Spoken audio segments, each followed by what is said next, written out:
our afternoon meeting. I'd like to start with Tammy. Would you like to start with the land acknowledgement, please? Yes, I would like to begin by acknowledging that we are here today on Treaty 4 land.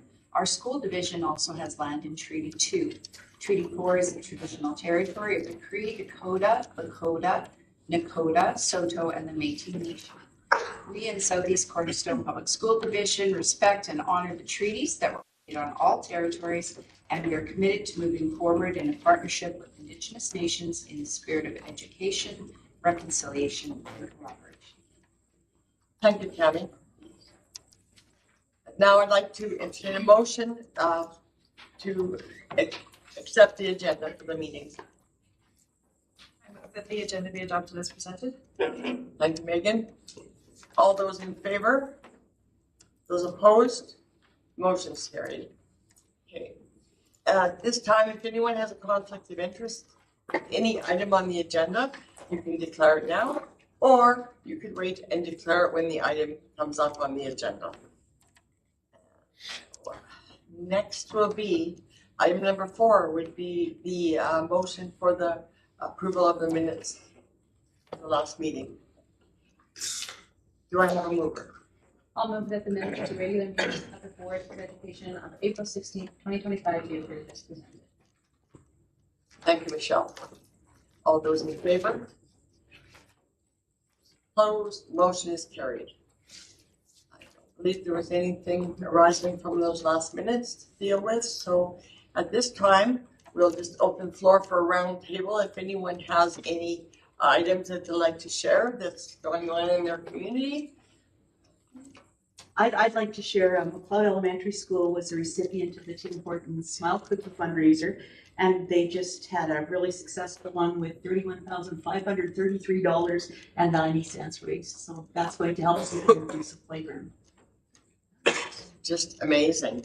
So congratulations to that school for their accomplishments and for all those people who iced cookies.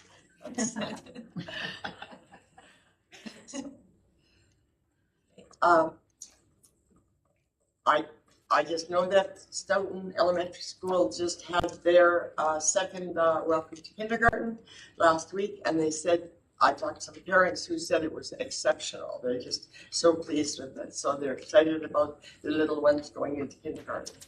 And now I'm more excited because I know who the kindergarten teacher is going to be. Oh, I heard about that. Yeah. Anything else? Just let people go ahead. Craig and I were invited to the Desvan Comprehensive Schools graduation ceremonies and awards tonight. Unfortunately, we have another meeting. I'm sure everything will go well there tonight. James Jones said he'll look after it first. Okay, that's great. Just a quick note that we're in staffing season. We had a lot of teachers hired this year so far. We're at 50 that we've hired, and we're probably about 20 more to go. So a lot of teachers this year with the new collective bargaining agreement. So lots of shifting, lots of people in different places. And prior to going to the next one, I just wanted to say, as you were aware, Mrs. Gibbs is she's going to finish her career teaching kindergarten, kind of where her heart and her love is. So I want to say thank you for all the hard work and all the dedication and all the pieces that you put forward. And for kids and for the visuals. Thank you. Is there anything else? There'll be more from the Zoom meeting after there's been grads throughout the province. So, at this time, we would welcome Becky to come up and do the presentation on the early learning. What do you Do you want? So you want me not Would you like to sit or stand up? You want me to listen further over? Where do you want? Where's your spine? I just don't want it to win. But I could Or you're not. that'll be fine. That's where my cord is too, but I just want to make sure I have my. I'll just turn and sit right here. I just like to watch it on the big screen. It's better. That's me. I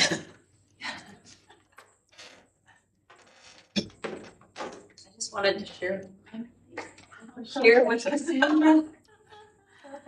Okay, let's see if I can get this up and rolling.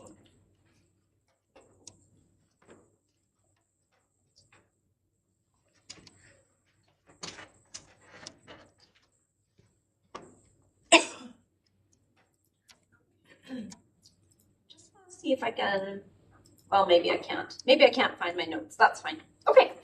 So their early learning portfolio includes tier 1 instruction and also early learning programs. And you can see on the left there all of the people that support this portfolio.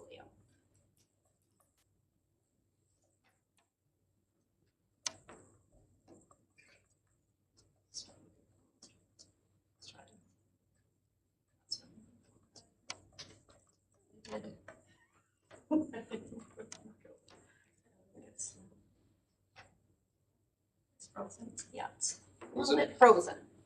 Being frozen. Not sure why.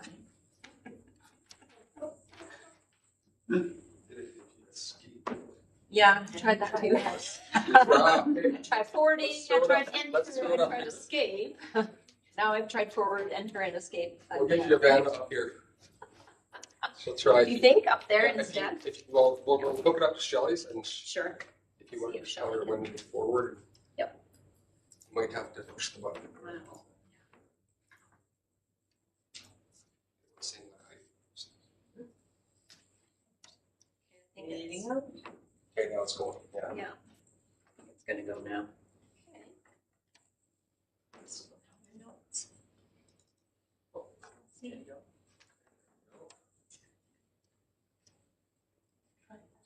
Well, I can still sit it. Yeah, you can sit there still. You can get your notes on there now, 'cause you're not projecting anymore. Can't yet. No? Nope. I'm still frozen. Well, you're still.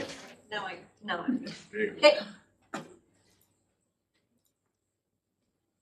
All right. Okay. So, thanks for having me today.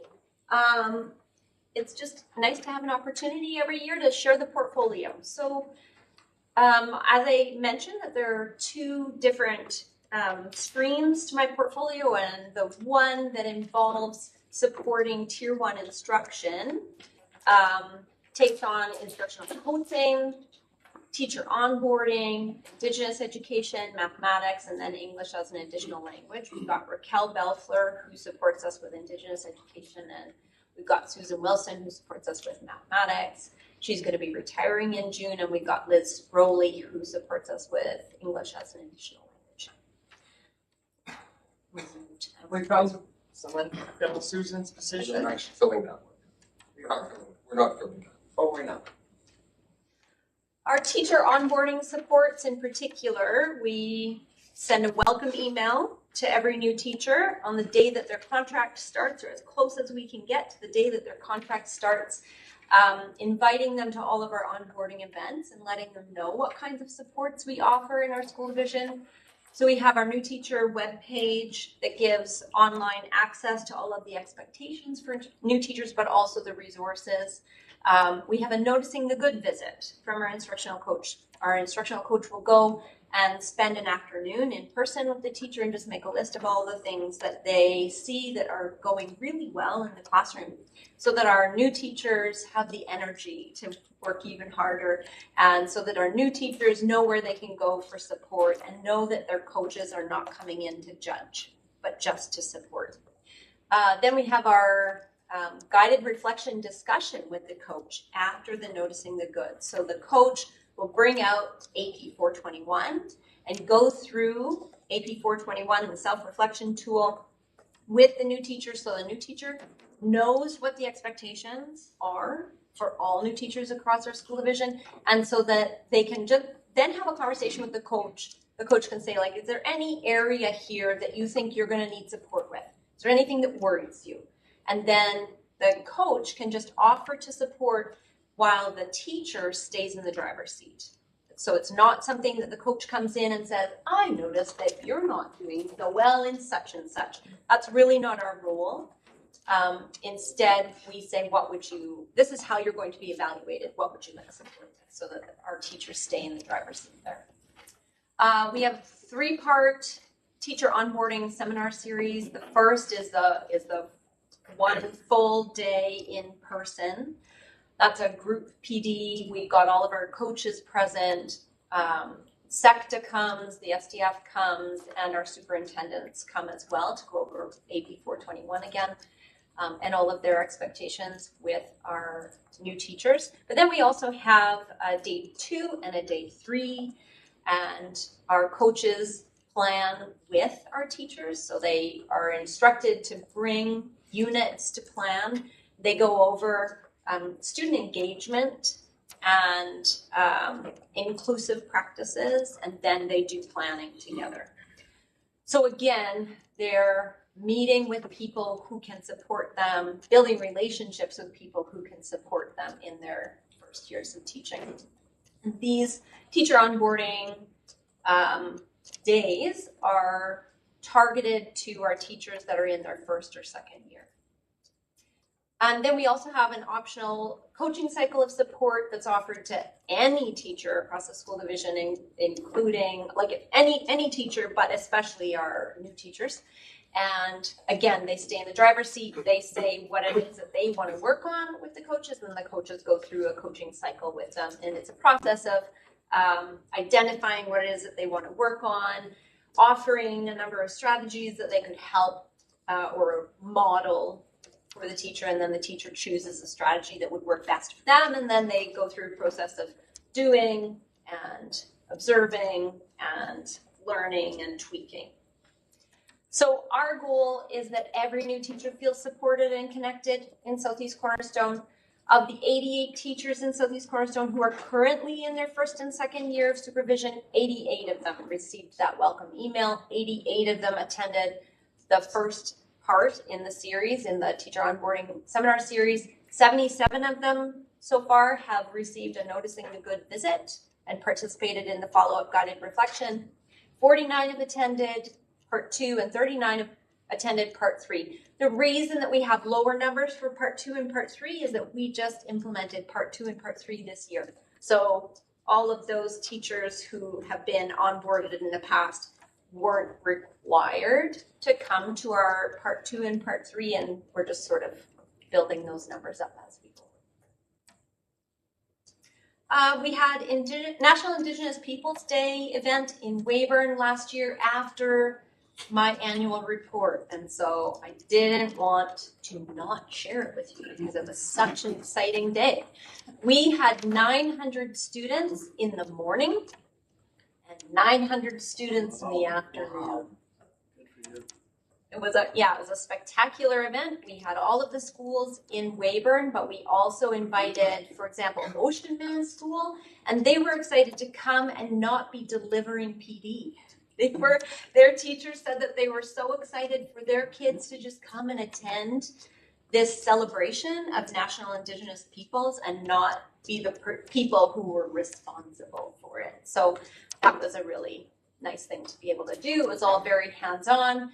We had a lot of support from around the province in terms of knowledge keepers and elders who came, but then also like we had a guy who came and shared lacrosse, but then also the traditional teachings that went along with lacrosse, for example. It was a good day. New this year, we have treaty education catalysts. So we've gathered Southeast Cornerstone teachers from almost every school to participate in teacher PD. What we wanted to do was just gather like-minded teachers so that they could be a support to one another and participate in this PD, and hopefully be catalysts for other Indigenous education initiatives in their own schools. You can see here in the center, this is Keegan MacArthur, and he delivered some land-based PD up at the Medicine Wheel. And you can see a little bit of feedback that we got from Keegan's presentation. Keegan's land-based education session was awesome. He's so knowledgeable and such a natural teacher. I could listen to him all day. Get that guy in front of as many young people as possible. He has an amazing gift. So we decided to do that.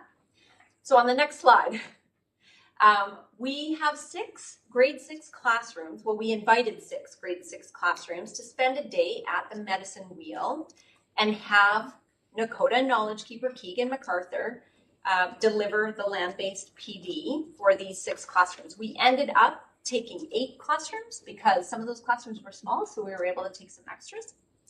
And Keegan worked with Raquel to create pre and post activities so they could deepen and lengthen that learning that was occurring on the land, or that will be occurring on the land. We're kind of in the middle of their pilot right now, and we're hoping that we'll be able to extend this next year and do a day for every season on the land with our grade 6s and open that up to more grade 6 classrooms. Raquel's currently looking into grants to fund that little project.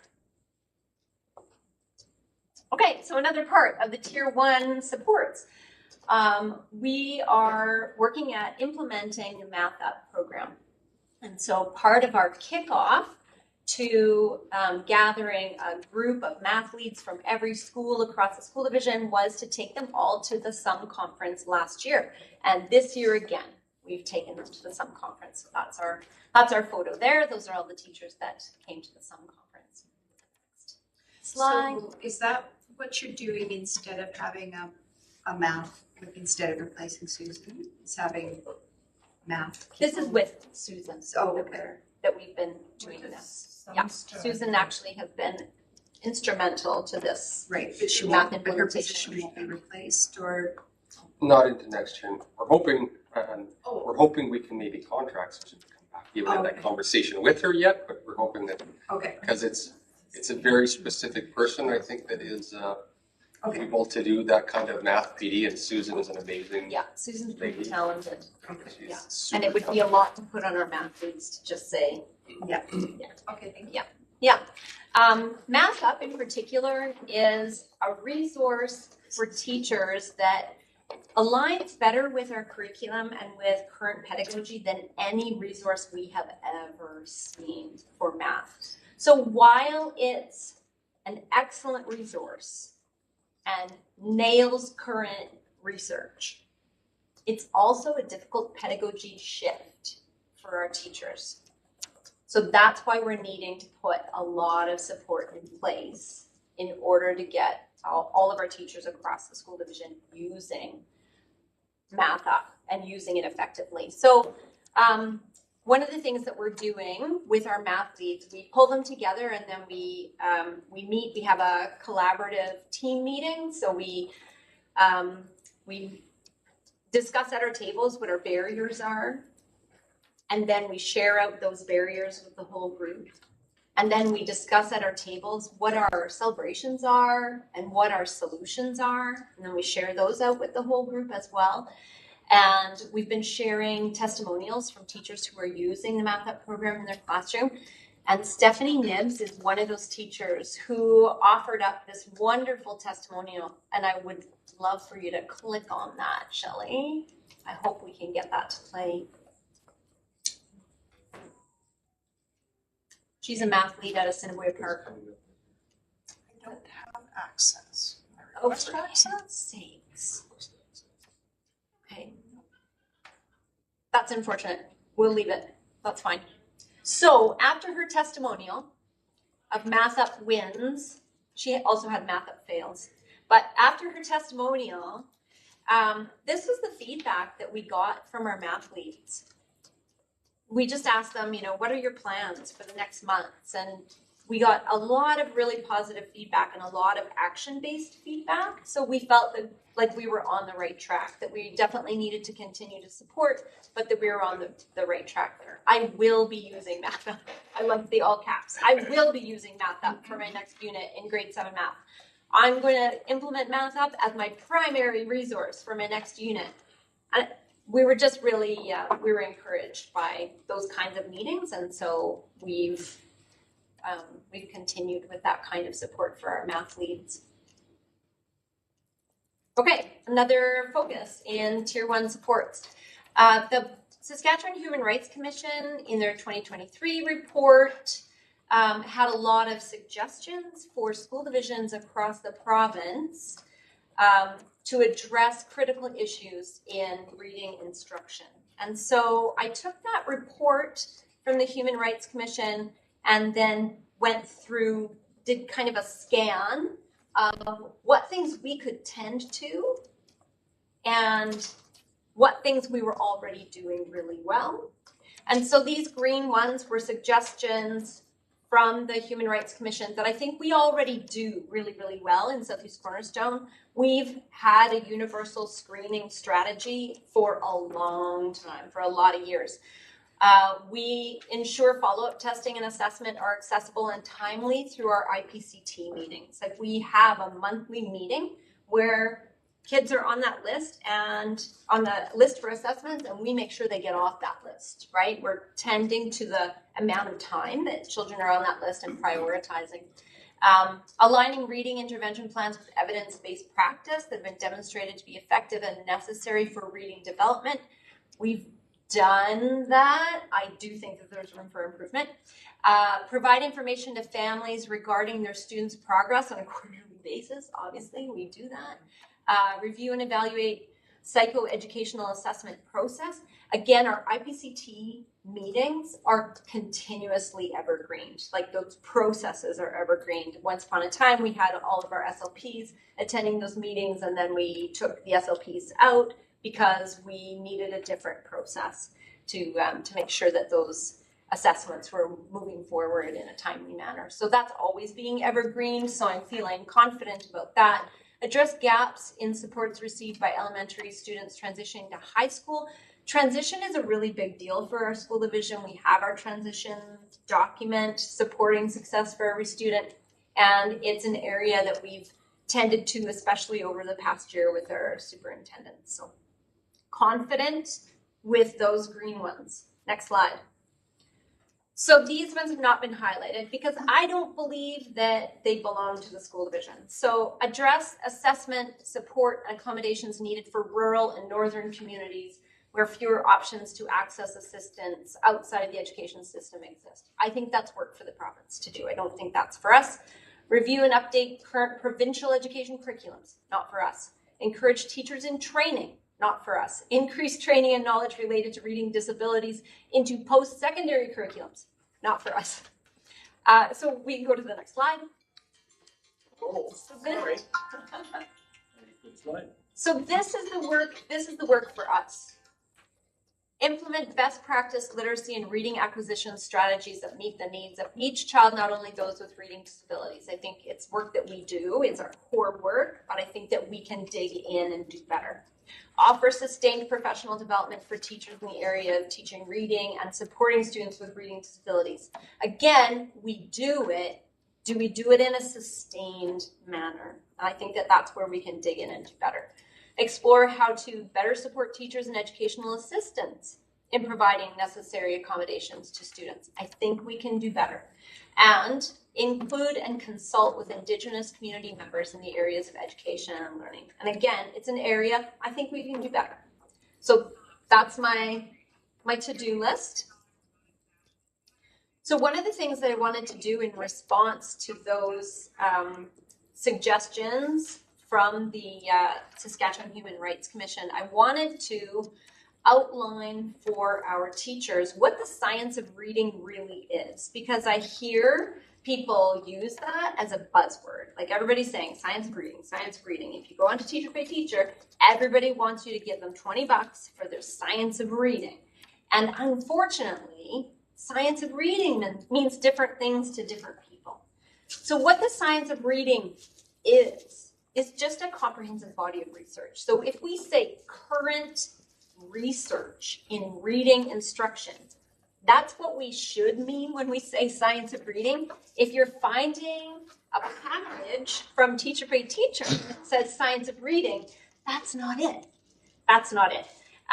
So I created this webpage just to explain what science of reading is.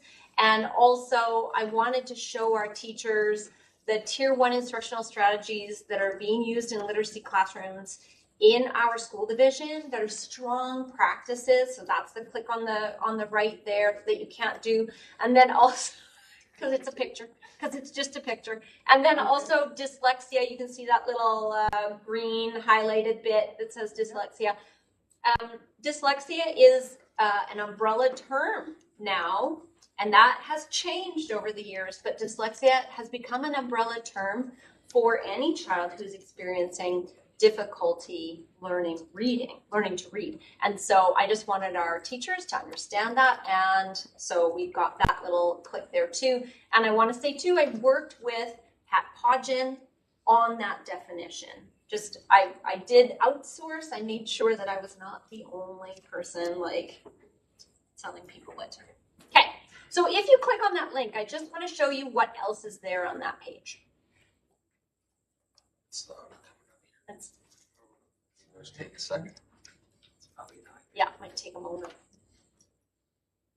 Yeah, I've got it. We can do it. Oh yeah, if We you can can do all it on do your it own. individually. That's super. Okay, so if you take a look, if you click on that link, you'll see literacy and the science of reading at the top. But if you scroll down, then you can see a chart in red and green. That chart in red and green, there are several of those charts. They're all based on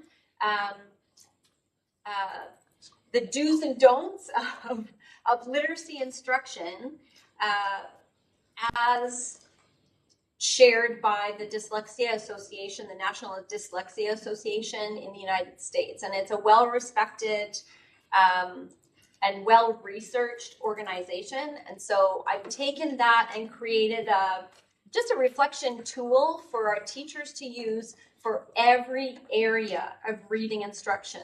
So in word recognition and in comprehension, all of the do's and don'ts are right there for our teachers to see. So they have access to that body of research. And they can look at their own programming and say, am I doing the right thing for my students? Am I following current research? And what are the things that I need to let go of? Because some things have changed in the research. One thing, for example, a lot of teachers have believed over the years that if children read and read and read and read, then their comprehension will increase. That's all you have to do is put good books in front of them, and their comprehension will naturally improve. And it's just not, it doesn't bear out with the research. Children need to have explicit instruction in order to increase their reading comprehension. You can't just put good books in front of them and hope for the best. It doesn't work. Another thing that has changed in the research, many teachers believe that that pictures support a child's comprehension, and pictures in a book can support them in word attack, right? Like, oh, well, what does the picture, like, take a look at the picture. There might be a clue in the picture that will help you with that word. If children look, the research tells us, if children look to the picture for clues about word attack, then they don't learn better word attack skills. And when the pictures are gone, their word attack skills, by comparison to other children in their class, will drop significantly. So we do our children a disservice when we hold fast to those old ideas that are not supported in research. And that's why we need to provide this kind of instruction for our teachers. So that's the science of reading, and it's not a packet from Teacher Pay Teacher. We can go on. Okay, so the other part of my portfolio. These are all of the programs, the birth to 5 programs, pre-kindergarten and kindergarten. And across all of those programs, we are working in all 4 priority areas: learning and assessment, Indigenous education, mental health and well-being, and student transitions. So, first of all, our mobile early learning program is facilitated by Jen Cedar, and currently she's on a tour with Heather Sparrow doing a tour of all of our communities. You can see on the right-hand side all of the communities that have welcomed them in, and they're doing a tour of Indigenous storytelling and some Indigenous teachings. Most of them, I think, are Cree, but then there are some other Indigenous teachings that have been included in the tour as well.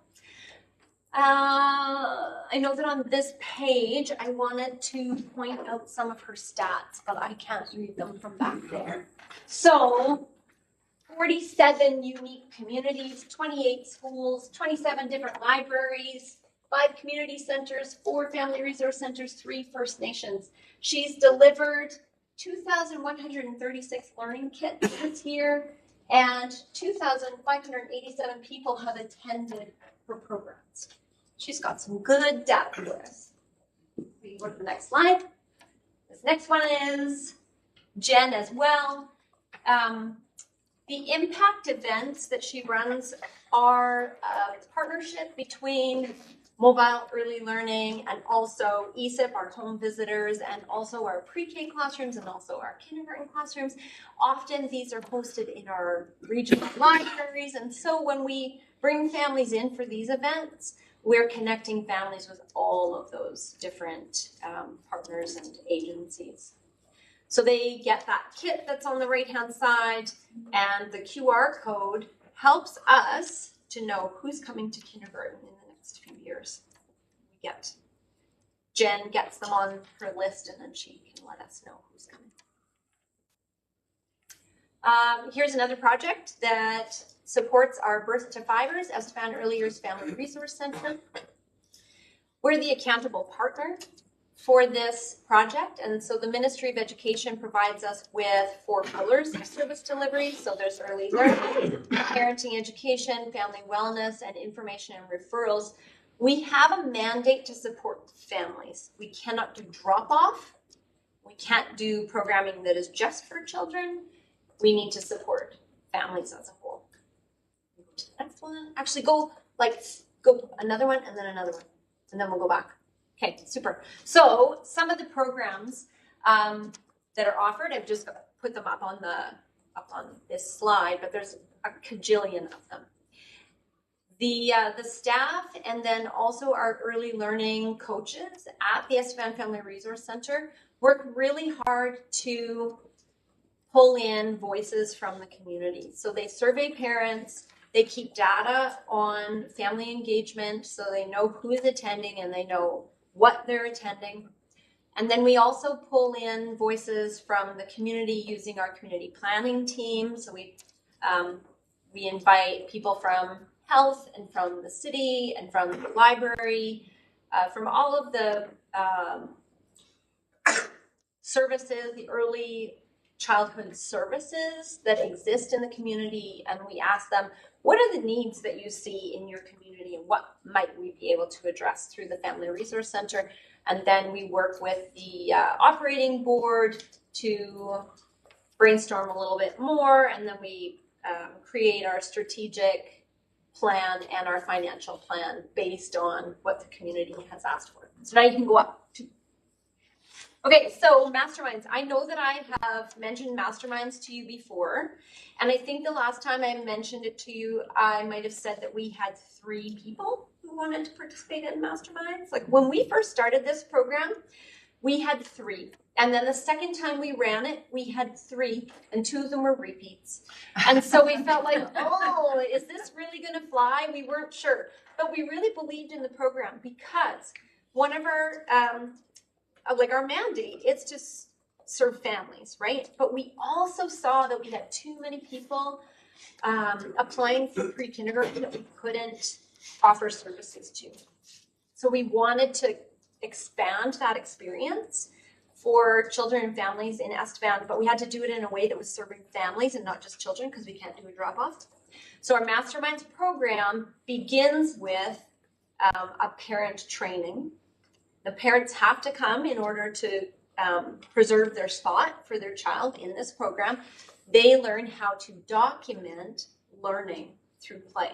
They learn how to identify when their child is learning and what their child is learning through play.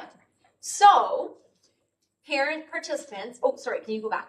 I'm just going to read some of the feedback.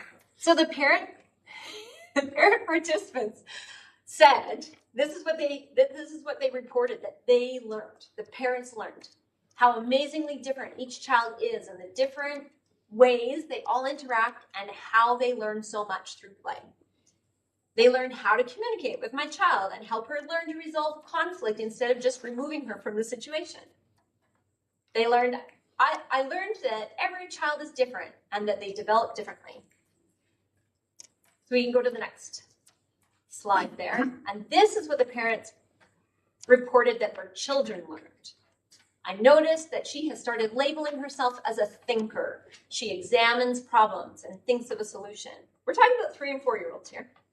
My child is a late talker, and with Mastermind, he gained lots of words and would be able to speak to us more, and he can now follow instructions. Discovering and building trust with another group of children and adults through the learning of playing. I was able to watch him to ask another adult for help and play next or with other children. My child has learned how to play, follow instructions and routine, the joy of exploring outside and with new toys and items. I've noticed a change in her using her imagination. She never really played alone or with other kids, and I see a little more of that now. The fantastic thing about that too is that we have some of those kids who go to kindergarten after, or they go to pre-kindergarten after, and we've given them an experience that's much like pre-kindergarten, so they know how to follow routines. They know that they can stay with this adult and she or he will keep them safe. They know how to do school, and their parents know that it's going to be okay too. Next. All right. Our early learning program. This is one of those originals from way back when we started our early learning program. So we still have our home visitors, our early learning coaches. We are still making 2 to 3 times the gains with our children who are receiving intervention than a typically developing child who is not receiving intervention would see. So we are catching them up. Another way of looking at that, if you took the children in the bottom quartile at their baseline score, and those are the kiddos in the dark red, by the time we reassess them, we've reduced the number of children who are in that, who are at risk.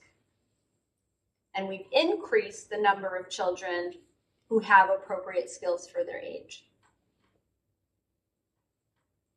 Pre-kindergarten as well is another one of those interventions that is working well. So we've got this little gal, Fatima. She has spent 2 years in pre-kindergarten in Oxbow, and she no longer meets the criteria for intensive needs. When she came in as a 3-year-old, she met the criteria, and after 2 years of pre-K, she no longer does. That's okay. We'll keep going. You don't think, no, it's not going to work. Yeah. I tried, Jeff. Don't even worry about it. Don't even worry about it. Another priority in pre-kindergarten is to support the transition to kindergarten. So the Ministry of Education surveyed our kindergarten teachers who received a student with intensive needs from the pre-kindergarten program. And a significant number of transition activities are occurring in our school division. These are not required by the ministry. These are things we have in place. So, again, I can't read that. So, more than 75% of our kindergarten teachers said that there was a transition planning meeting that occurred prior to the end of June with parents and family. 75% of them said that there was an opportunity for them to visit the pre-K classroom in the spring and observe the child. So many, almost 100% said that there was a written transition plan that was shared with them. More than 75% of our kindergarten teachers said that there was a fall meeting with the family where they answered questions and shared information and built relationships, and more than 75% said they had an opportunity to meet with the pre-K teacher and share information, and information was forwarded to them from the pre-K teacher, and information was shared with the kindergarten teacher. Shared with the, I'm having a hard time reading. This is a bit of a mess here. With the child's family regarding kindergarten expectations and routines. And I like that this one is 100%, right? Like, that makes sense that information was shared with the family. And there was a social story provided to the family to review with the child over the summer. 75% of the times. Our children who have intensive needs, who are coming from pre-kindergarten into kindergarten, they had a social story to take home with them. And then there were others, and they did specify, and 2 of our kindergarten teachers reported that the child came to kindergarten and spent time in the kindergarten classroom before the kindergarten year, and then another 3 reported in different words the same thing. So in 5 of our kindergarten teachers reported that that those students came in and spent time in their kindergarten classroom. So I just wanted to highlight how our pre-kindergarten program is supporting our kindergarten teachers as well in our kindergarten programs. And ready for kindergarten events. They've changed over the years. We still make sure that those are happening in the fall first, because we want to make sure that we've got as much time as possible to connect those families with the school, build positive relationships, and also connect them with any supports if they need them. But now we're also partnering with our mobile early learning, which of course is part of our program, so it's not so much of a partnership as she's sharing her money with me, but we're now able to provide all of our families that come to kindergarten with really nice gift bags with lots of books and Play-Doh and Play-Doh toys and lots of information about kindergarten and about parenting and resources that are available in the community. So that's a change. Oh, and also we have created kits that go from classroom to classroom so that our kindergarten teachers don't need to build the day themselves. They open a kit and all of the centers are ready for them. And that we were able to do with mobile early learning help. And kindergarten home visiting, another transition project that we've been working on. We started in 2020 providing professional development to our kindergarten teachers. And since 2023, March of 2023, we asked every kindergarten teacher to offer home visits to students in their schools. And as it became more popular, we had some kindergarten teachers who said, I really like home visiting, but my parents don't want to choose whether they have a home visit at student-led conference or come into the school. They wanted to do both. They didn't want to choose, which I think is such a great problem to have. And so we invited some of those kindergarten teachers who were really having a lot of success with home visiting. We invited them to come together, and they created a menu of options for our other kindergarten teachers so that they didn't have to do it just at the student-led conference. And we took their suggestions, and we brought them to the senior leadership team, and we're able to give teachers, I think, 6 new options for their home visiting. And so I just wanted to point out, so Crystal Mantai, she's our French immersion teacher out of Sinaway Park, and at term 1, and they were trying out different options this year. 2 of my 8 families chose to invite me to their home instead of coming to the school for student-led conference. Both visits went very well. I played games with the one child as the parents watched and laughed along with us. The child on the farm showed me his room and his living room and all his books.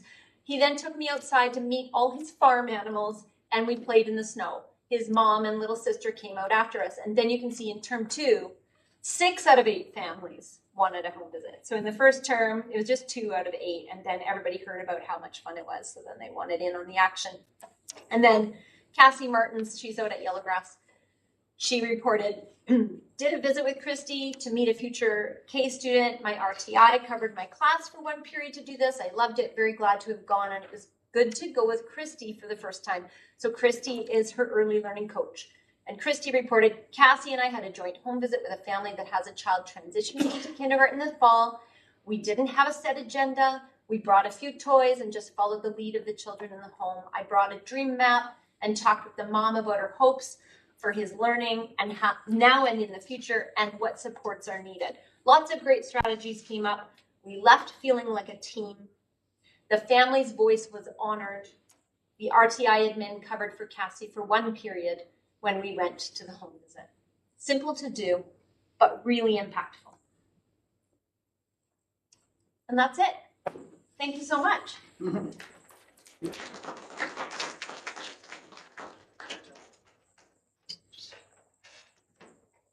So I mentioned to you earlier, Jackie, that I was going to ask you Oh, some yeah. questions. So, Yep. so I have a grandparent who retired as an elementary teacher 10 years ago, and I was just telling her, you know, how many different new things have been brought out in the last 10 years to really support early learning. And I'm just going to ask you, what do you think have been the most important and exciting developments that have taken place over the last 10 years?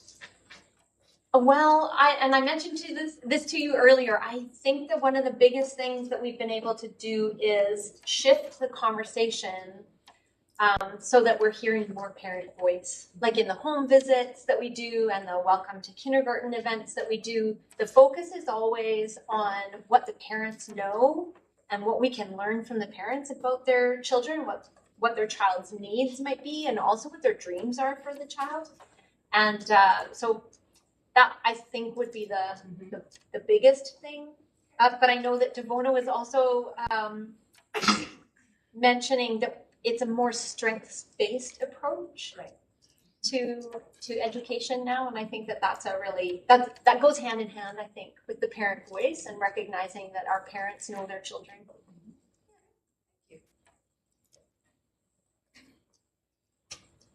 Thank you so very much. Love the presentation. It's always so exciting to hear what's going on with the early learning in our system. So important. Exciting next year. So you're going to give up coming to talk to us, That'll be a spend your days with a bunch of 5-year-olds. I know, that's the saddest part. Sometimes it's not what It might seem just like this, just saying. I'm sure it's a change.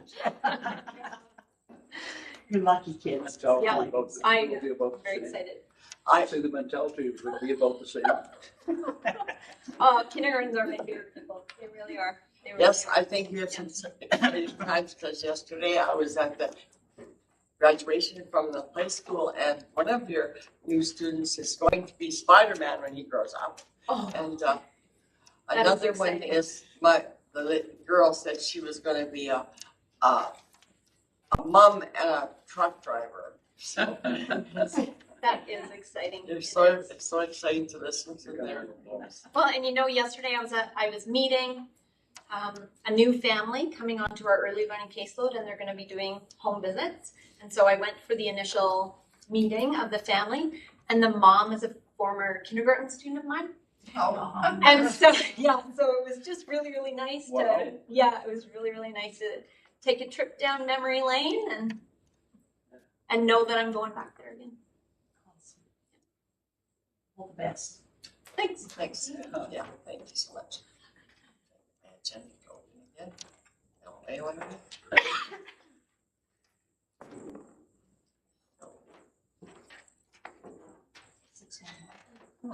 All right, we would be, and now we'll entertain a motion to accept the early learning report presented by John.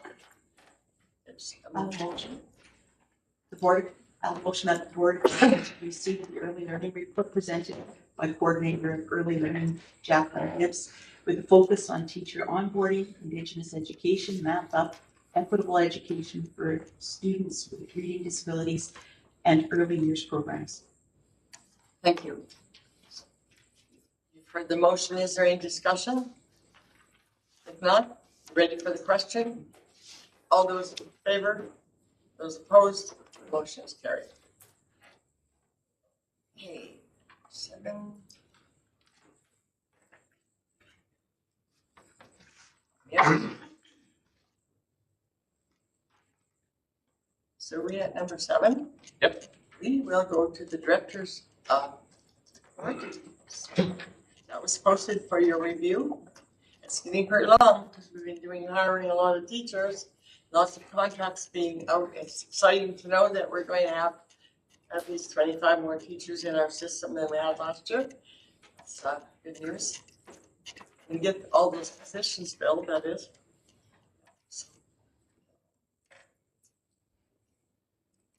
Someone prepared to move a motion to adopt the director's report. I Tammy? will move that the director's personnel report be approved as presented. Thanks, Tammy. Is there any questions at all for Keith? Not? All those in favor? Opposed? Motion is carried. Okay, so number 7.2 is an item of sale of land to the Yellowgrass School. As we learned earlier in the day, that is to provide for land for a 36-bed place childcare center in Yellowgrass, and there's been discussions held with the SEC and the principal at the school, and they're supporting the support to provide the transportation at the school grounds. Can I have a motion? I'll move that the board sell the southern field of the existing Yellowgrass School playground as outlined in the map presented to the Wheatland Early Learning Daycare for $1. Thank you, Michelle. Discussion? All those in favor? Those opposed? The motion is carried. 7.2.2. Welcome, Jim. Thank you very much. Jim here to give us a presentation on the preventive maintenance and renewal plans. So two separate pieces here. The first one is the amended PMR plan that has the motion, and then the second one is the 3-year plan that has the motion. So do you want to do the first one, Jim? Yep. Which is the amended PMR plan, 2526. So yes, the attached 25-26 amended plan, something that we do every year because when it's originally set up in a 3-year plan, plans change, prices change. So as you see in front of you, we have a number of division-wide projects that are going throughout, and the two biggest projects scheduled right now for 25-26 are the replacement of the Stoughton gym roof. And it closes, I believe, on the 29th, so tomorrow. And then section 2 and 3 of Radville. Both of these are at the end of their life cycles. Both are over hardwood floors, so it's a priority to get them changed. That as well, that tender closes tomorrow. Our division-wide projects that you see in about 5 categories, they're multiple levels. They could be from a $2,000 repair up to large-scale repairs all throughout the division. We don't like to list them all on here because it gets quite cumbersome for everybody, and those, like I said, are stuff that we can adjust as we progress along. For 25-26, the big thing you'll see on there at the bottom is the big surplus of $730,000. At the 11th hour, we were notified this year, the budget year, that we received an extra $761,000 in PMR funding. So instead of getting into the budget, making a whole pile of changes, 2 projects that we have started this summer, the exterior cladding of Alameda School and the replacement of the concrete entrance wheelchair ramp at Stoughton are both planned to start at the end of June. Those costs came in very high this year, so we decided in consultation with Keith, let's get those completed. They've been on the books, especially Stoughton, for a couple of years. Get it done. We'll get blown down to basically zero in our surplus. And then next year or upcoming year, we will have this money sitting there. And we can take a look at even add an amendment if we wanted to. If there's a project that came up in the fall, I just do an amendment with the ministry and can add projects. But for this, we'll be going in with the 731. And our goal is usually to try to carry around $250,000 a year, just in case. We always have those emergency things like a boiler blows, something major. So I never like to be at zero. And then with no more emergent funding, then it's a lot of running around. So that would be our amended plan for 25-26. That's the first piece. Okay. Any questions about that?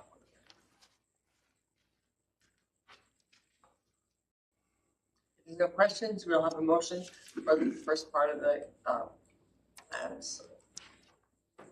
I'll move that the preventive maintenance renewal plan amended for 2025-2026 be approved by the board and submitted to the Ministry of Education. Thanks, Megan. Any discussion? All those in favor? Those opposed? The motion carries. Now, for the second part. Okay, the next 3 are 26, 27 through 28-29 3-year PMR plan. Some of the changes, for those who might get in depth on this, last year when it was approved, there were two major projects at the Estevan Comp. One was for $275,000 to replace the main master control center for the power supply, and $500,000 to replace the supply fan with a fan wall. I have eliminated those projects because they were now added as part of that minor capital plan that is in with the ministry. We've met with them on site, and with a few emails back and forth with one of the capital planners, we sound like we're one of the top priorities. So there's a good chance we'd be getting that $6 to $8 million. So we're in the process right now. We're reviewing cost, reviewing phasing to get that. So that's why we eliminated it from PMR, that we would get that full-fledged support. In here, then you'll see there's a few individual large projects: Lampman Roof, Section 2, Stoughton Roof, that would complete that school. The McNaughton, Section 1, BUR roof. Mydale, replacing RTUs on there. And then you'll see a bunch of division-wide projects again.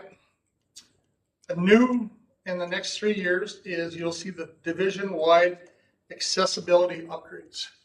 We have no idea what that cost is going to be, so I started with $250,000 a year. Once the accessibility plan is completed, we will then have an idea of where we need to go. That number will fluctuate by the time we get to next year's budget. Aaron, myself, Keith, we're waiting on once the board, or not the board, sorry, the SLT completes the plan, we would then delve in, go through every school, do an audit, and see what needs to be done. And that ranges from braille signs to lifts, whatever needs to be done, we do it in the next 3 years. So the other ones, that's something that I've been looking at doing. I said I'd put it in play for 26 and 27. The school names could change depending on priority, but I listed Gladmar, Pleasantdale, and Wawota, one in each service area for right now. Is our staff have been talking, instead of doing small little projects here and there, we would rather attack the school, spend more contractors and staff there, go in there, do a big refresh as best we can, and then move on to the next school. So over the next few number of years, we can do that. We develop a plan. We're eliminating some of the schools that are newer or brand new. Then there's a few that are in the process, like Carlisle, Portneuf Kells, and then some of the older ones will progress with. So that is something you'll see each year, and schools may change depending on enrollment issues. So we just have to put a name there as we submitted the project. So that's something new we'd like to address. Just that's something that commend our people, but also this is a place that the province has funded fairly well, is the PMR dollars, which has allowed, I think, the facilities people to improve roofs and HVACs and all of those pieces to the point where maybe we can start addressing some of the other things in our schools. So I think it's just a better resources and finding even contractors at the time to go out. It'll be a lot better to, especially places like Gladmar, Glendale, Caryville, Opella, when there's no resources in the community. So it's easier to go out there in one trip with everybody, try to do the whole pile of work and leave. Schools, Wayward, Estevan, Mooseman, we have supplies here, so they're a little easier. So that is our long-term plan. We'll see how it goes, and I think it'll make a quick impact. Continue to reduce our number of service requests and go from there.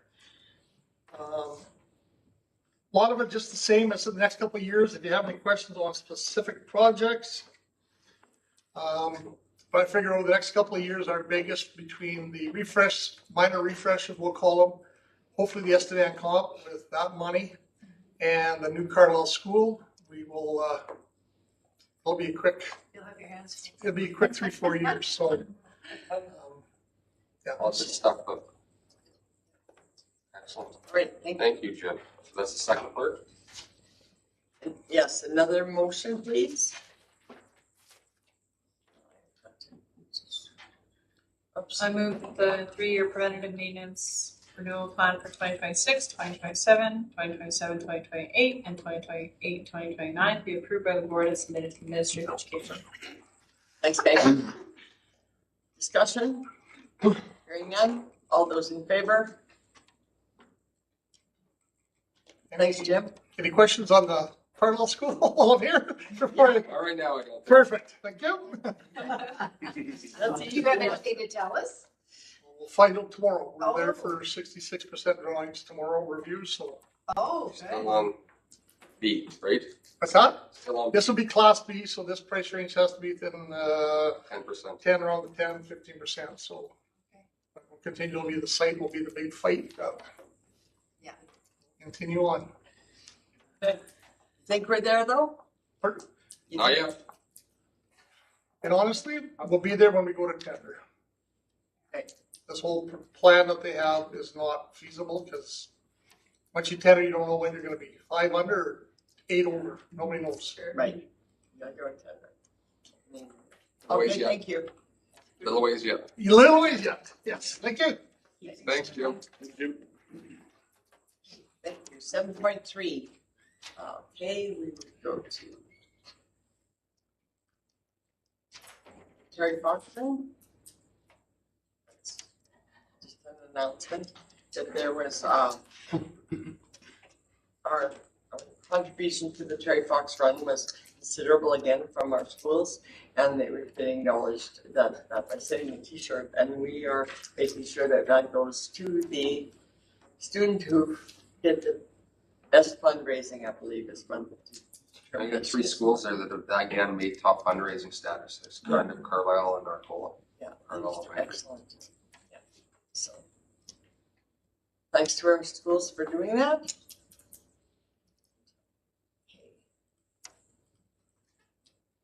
This couple of administrative procedures, number 491 is just on carpooling, and that's just some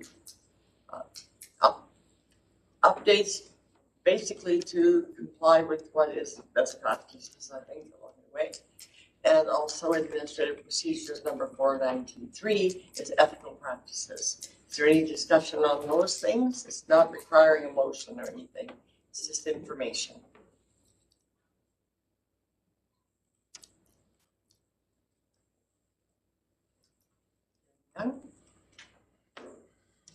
Monitoring report, our system goal number 4, and that's here. So, I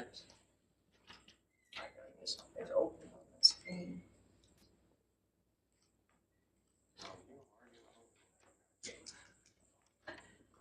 Sandra. Sorry, guys, I didn't. No, that's okay. I've got a few things first. I just wanted to make sure that you. Yeah, what you have to do? I'm gonna try the clicker from back here and see if it's. So we'll go through a couple pieces with you, Sarah, and we'll get to yours. So we know the system goal 4 is that our division systematically builds, strengthens, and maintains two-way communication with internal and external stakeholders. So we know that it's important to engage with all stakeholders, both within and outside the organization.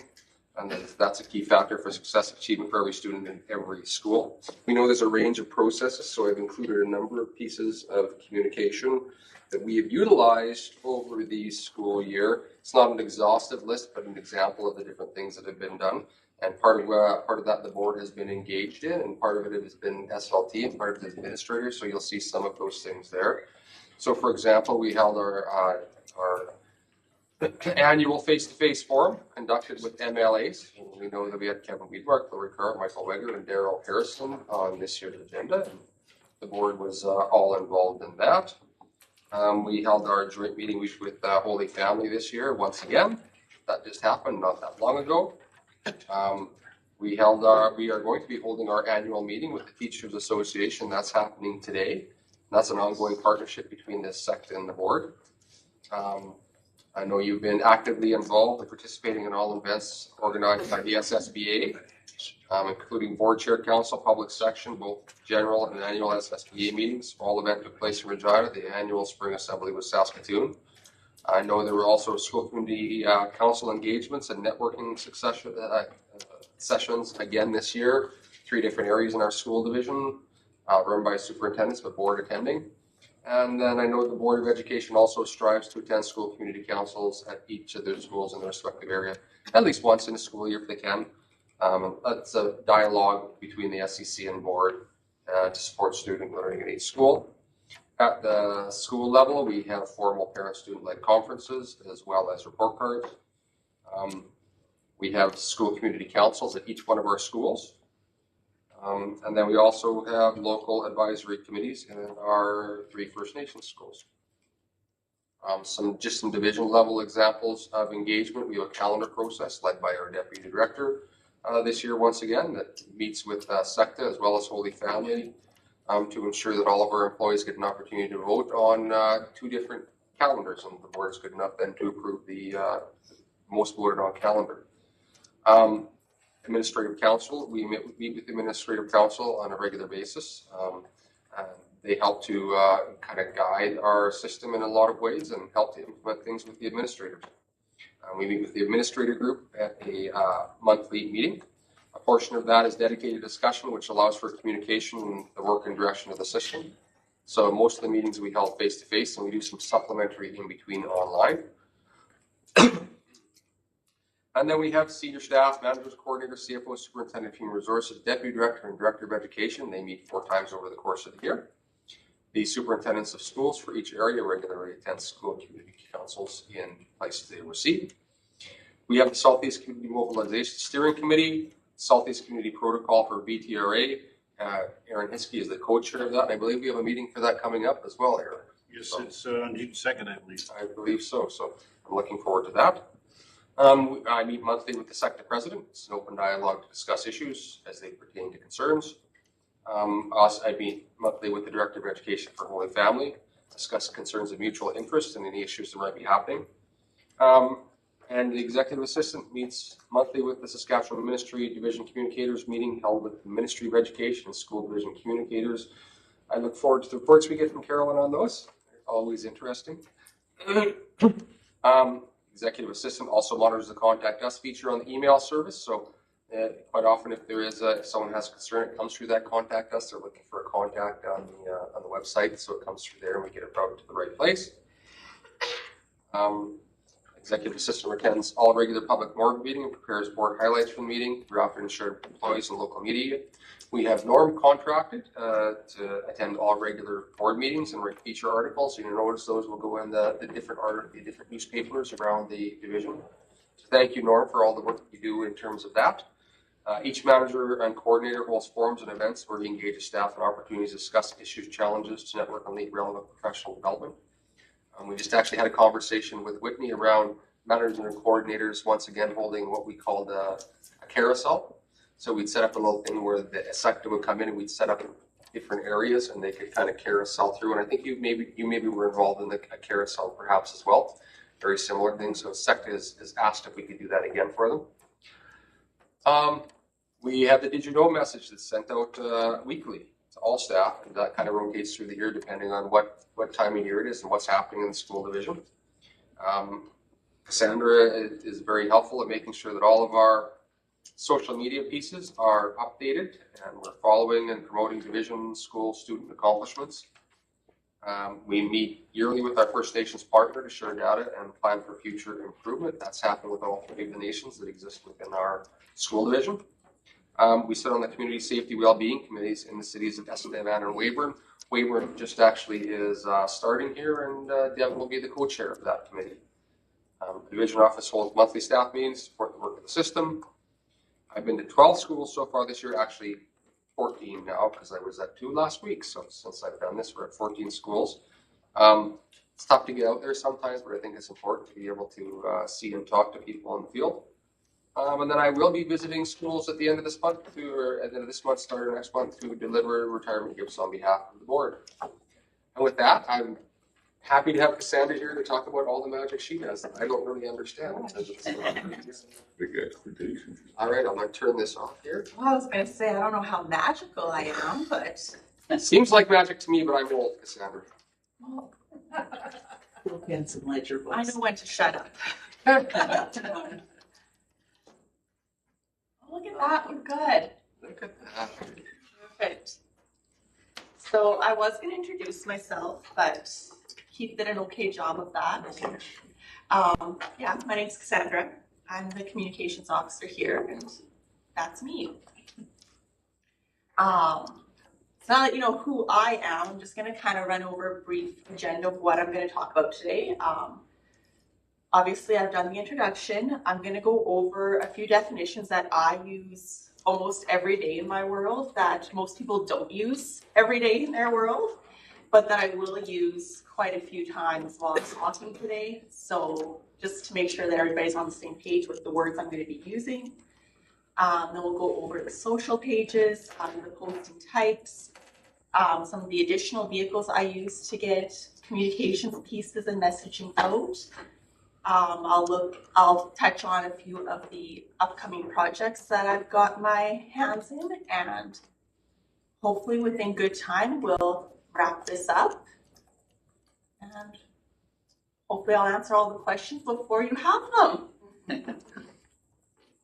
So the first thing I'm going to do, like I said, is go over a few of the definitions that I use in my day-to-day, but that most people don't.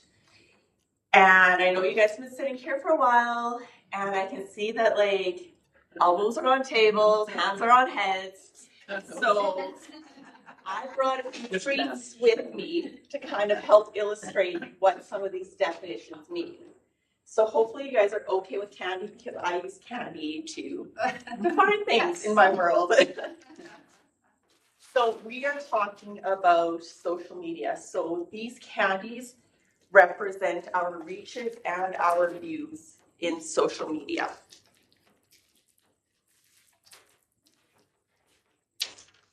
Aubrey, you want a candy? Oh, you bet.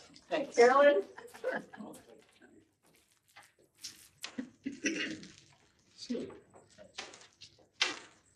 Okay. I'm just lucky. So you'll notice that some people have candy, some people don't have candy. It's not that I like some people better than others. Some people occupied my paycheck, so it's not that. It's that the candies right now that are on the table represent the early stages of a social media post. So not everybody in your audience has seen your post, only some people have seen it. And this is where I start looking at the definition of reach. So I'm going to read that off of my paper here because I'm young, but I still can't read that small way up there. So reach is defined as the number of unique users that a piece of content is shown to on social media. So the key word that we want to keep in mind with the word reach is unique. So it's everybody's unique set of eyeballs. Like Carolyn only has one set of eyeballs. Audrey only has one set of eyes, so it's unique to that person. So that's why everybody who has one piece of candy in front of them, it counts as one reach right now. So you'll notice as time goes on, more people are going to, that I even gave myself a candy. More people are going to start seeing your posts. And some people are going to have more candy than others. Some people have two pieces of candy in front of them. Some people have one piece of candy. Some people have no candy. Some people have, and that's 5 candies.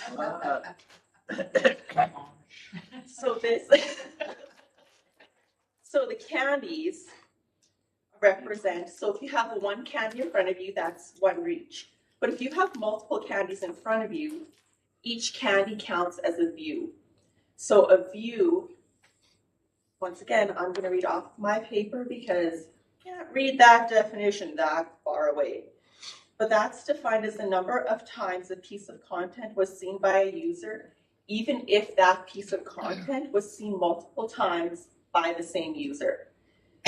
So, Jim, you've got 5 candy.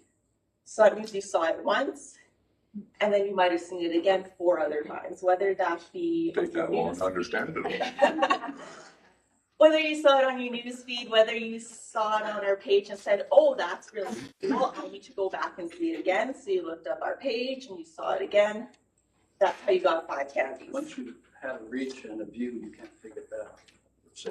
No, you can't take it back. Just like toothpaste out of a tube. Yeah, just like toothpaste out of a tube. Can't put it back in. So, and now we're going to look at shares and reacts a little bit. So I'm going to hand out a few more candies, but these aren't your candies yet. So I'm going to give a few people a few more candies.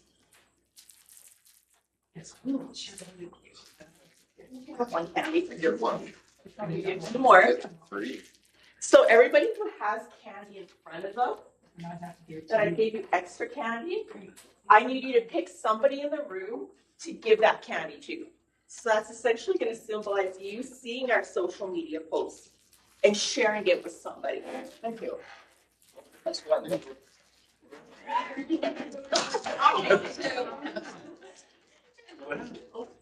Oh, right behind the screen. You have too many already. All right. Well, Megan had her hand off. So. No, but you were way off target there, Jim. Okay, so now that we've finished sharing our candy, I'm going to read the definition of shares. Once again, I'm going to read it off my page. And that's defined as the action of distributing or reposting a content to one's own social media platform, allowing one's own followers to view and engage with the content. So like you guys just did with your candies, you shared it and you gave it to somebody who might not have had candy. So that's kind of like you tagging them in the post and them seeing it for the first time. Or you sharing it onto your social feed and somebody saw it on our feed and then they saw it once again after you shared it. Reacts, that's very simple. Reacts is just another word for likes. Now that there's more options, like you can click the little heart, you can click, heaven forbid somebody on our post click the little angry face or the sad face. I like to see the little hearts. I like to see the little smiley faces or the thumbs up. Those are the ones we like to see, but those all count as reacts. And the last one on there, point 3, I know you guys all know the difference between qualitative and quantitative, or at least I sure hope so. I just have it on there so that I can kind of point out the importance of using both types of analysis when looking at communications data. You'll notice very quickly today that I'm a very analytical person. I enjoy the numbers, but I also enjoy breaking them down a little bit and applying different factors to the numbers to kind of see, yes, what they're telling us surface level, but to dig a little deeper to see what they're telling us beyond that surface. So today, in every number that I'm going to show you, I will also break it down a little bit more to tell you what it's saying beyond that surface number. So, candies are yours now. Feel free to do whatever you want with them. Please don't throw them at me. Before I start the rest of my presentation, there's a bag full of candy here. So if you want more candy or need to switch your flavor, please do so right now. We all good with candy? Yeah. I got way too much then, guys. That's a you problem. You co-worker. And they're hoping for leftovers, so that's where we're at. Okay, so I'm going to do a little bit of an overview of the social media channels we use. You'll see the 4 of them right on the screen. Facebook, that's probably the one that everybody in the room is most familiar with. That's probably the one that, well, not probably, that's definitely the one that I spend the most time with. It is our most popular. Keith, you got up and need a candy thrown at you?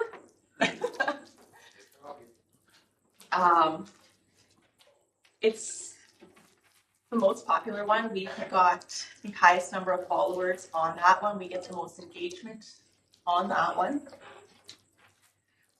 I attribute that to it being, it's been around forever. There's generations and generations of people I'm not gonna say how old I am, but Facebook was around when I was in my early teens. So like that just kind of shows how long Facebook has been around. What do you, and you might get to this answer, if you do, just put me off, but as far as, do we have any analytics around our age of those who engage? I sure do. Oh, good. And that's, I think 2 slides away. I would agree with that. So our Facebook audience, kind of to that point, but a little further away from that, it tends to be where we see our families.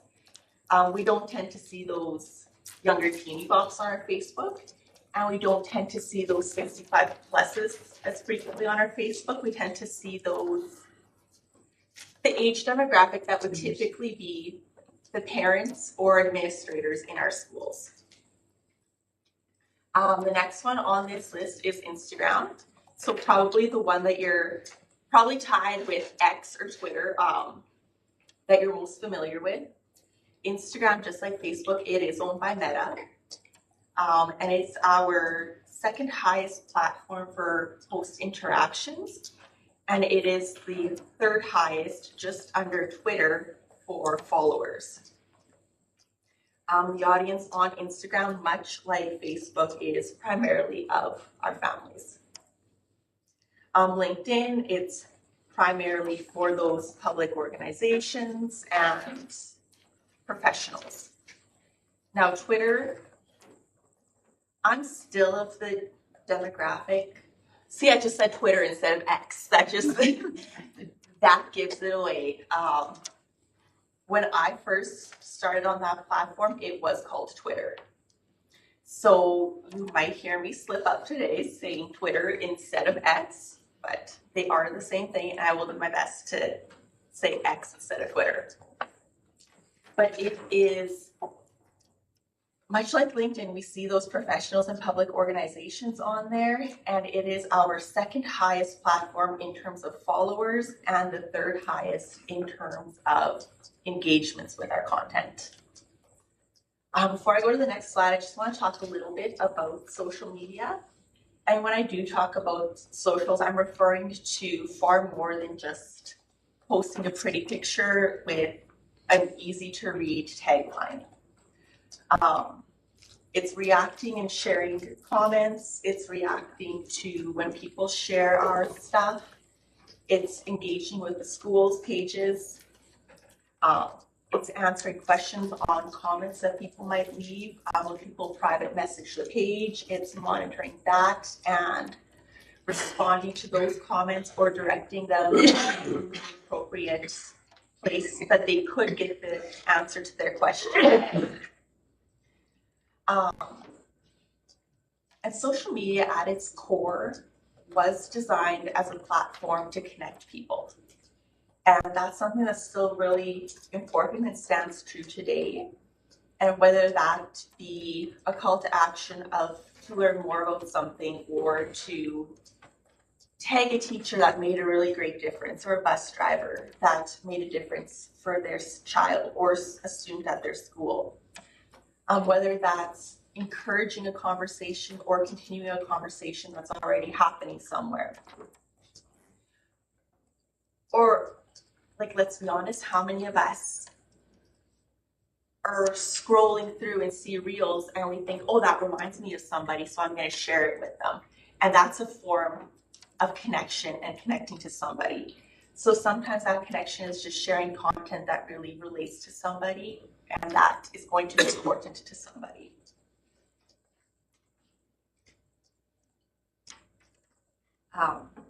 Another thing I want to point out before I move to the next slide is all the data and charts you're going to see have been pulled on May 20th. So the stats are only 8 days old. They're pretty new.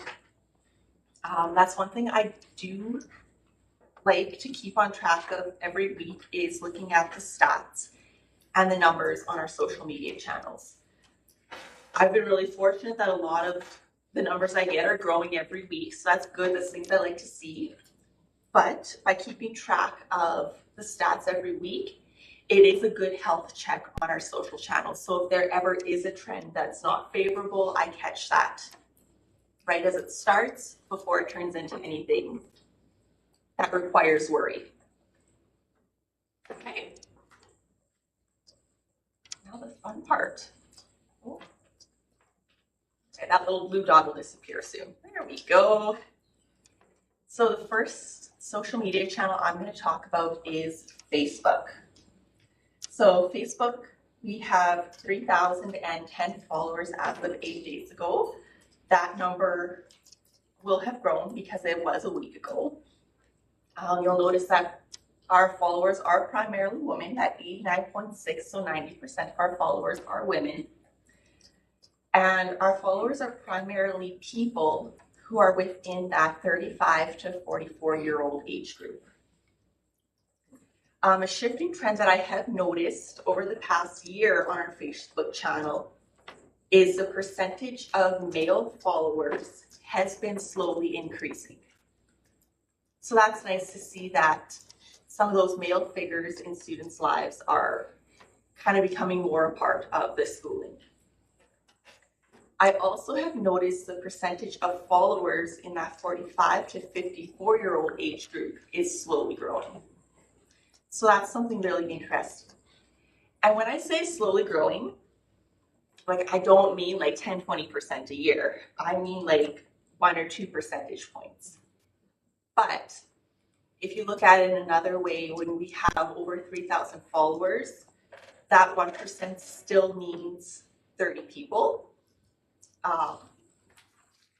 And then if you look at it further, at your 2 to 3 followers per week, that 30 people and that 45 to 55-year-old adults is like that does equal a significant amount of people if you kind of calculate it out.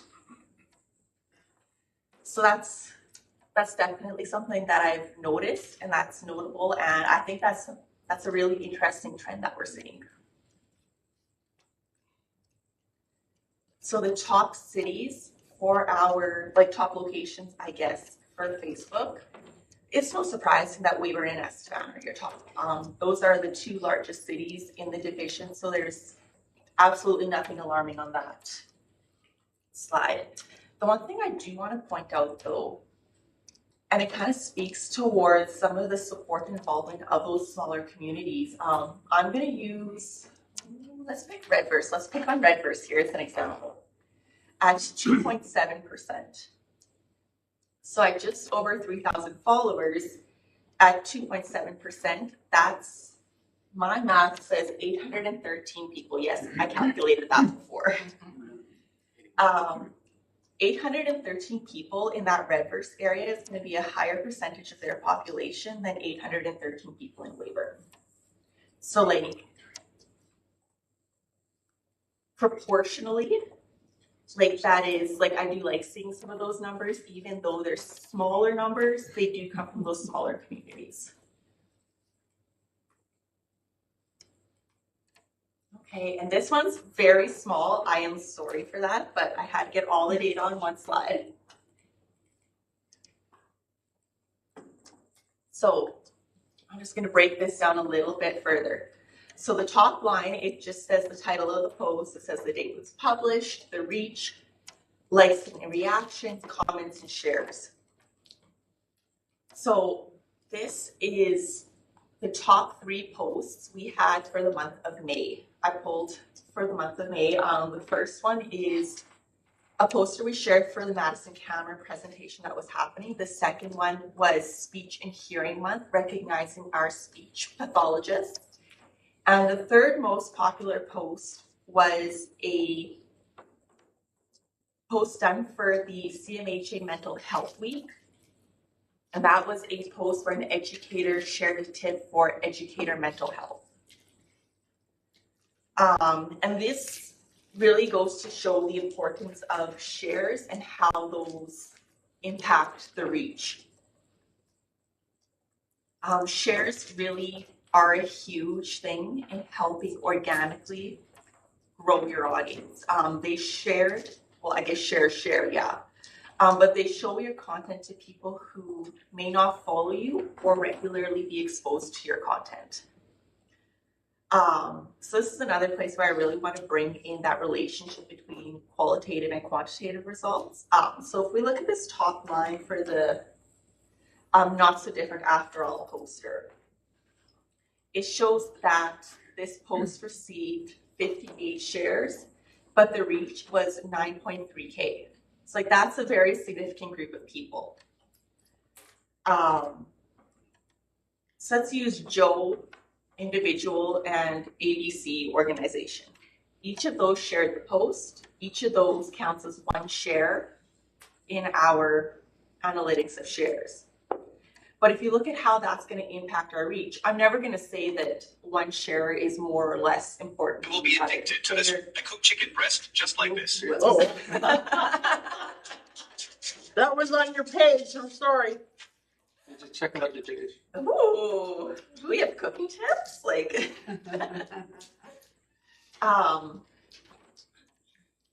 so it really does show. I'm never going to say that one person's share is more or less important than the other person's share, but just because of the nature of the page that shared it, the ABC organization is probably going to have more followers than Joe does. Therefore, when the organization shares it, it's probably going to get hit by more unique eyeballs than it will on Joe's page. And that is what drives the reach numbers up on that. Hopefully that makes sense. It's clear as mud. Okay, let's check out Instagram here. So Instagram, our followers are 583. So just like Facebook, you'll notice that they're primarily women. There's 0.2% less women on Instagram than there is on Facebook. Not very significant.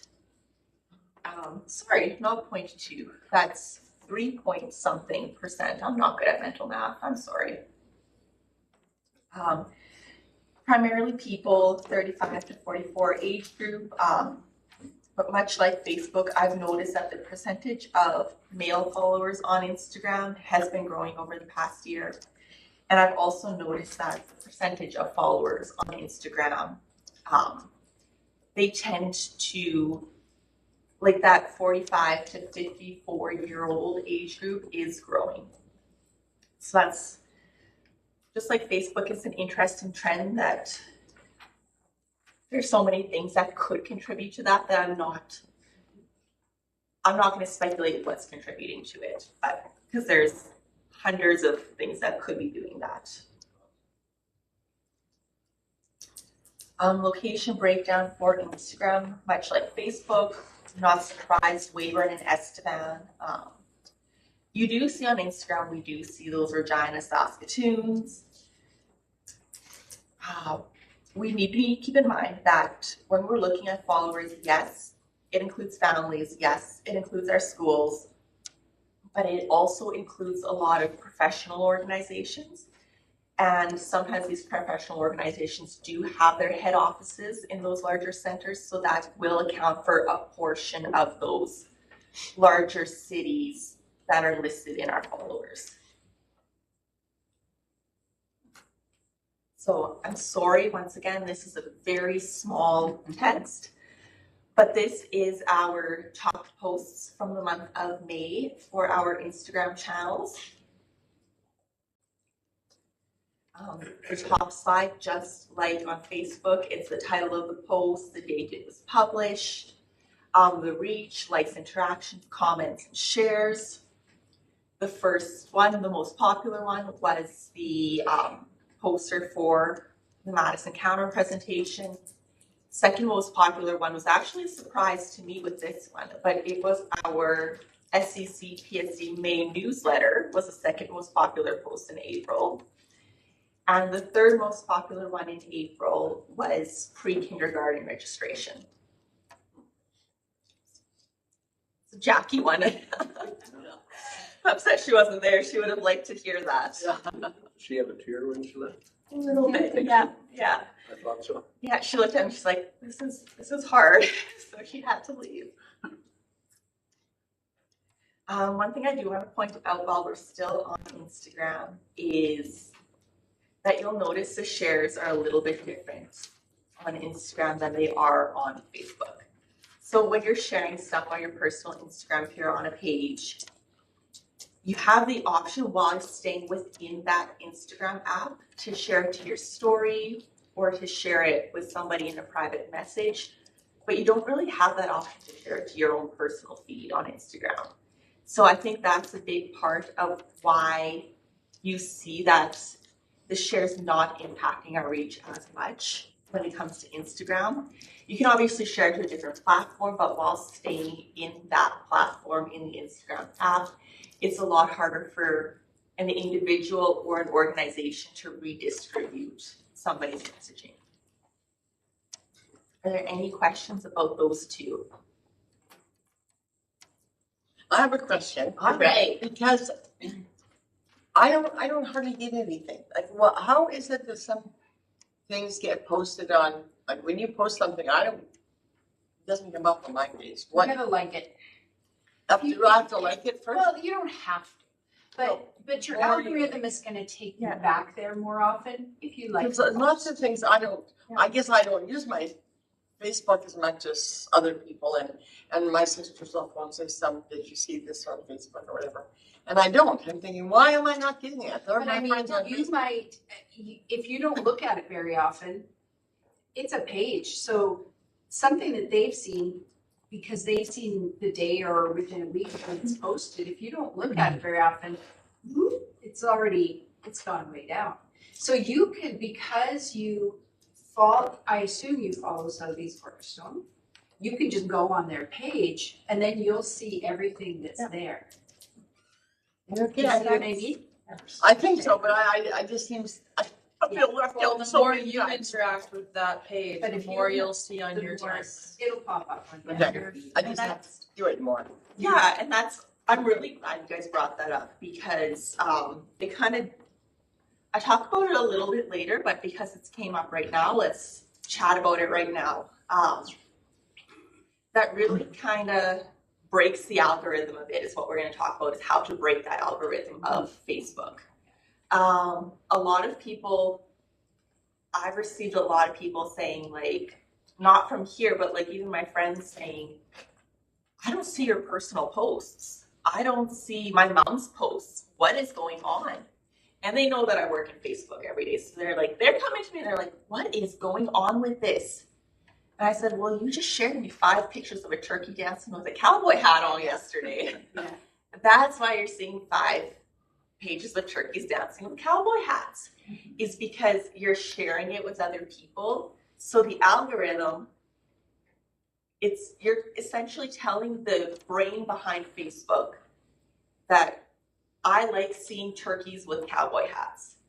So that brain is going to say, we want this person to use the app more. We want them to spend more time here. This is what they've told us they like. Let's show them more of what they like.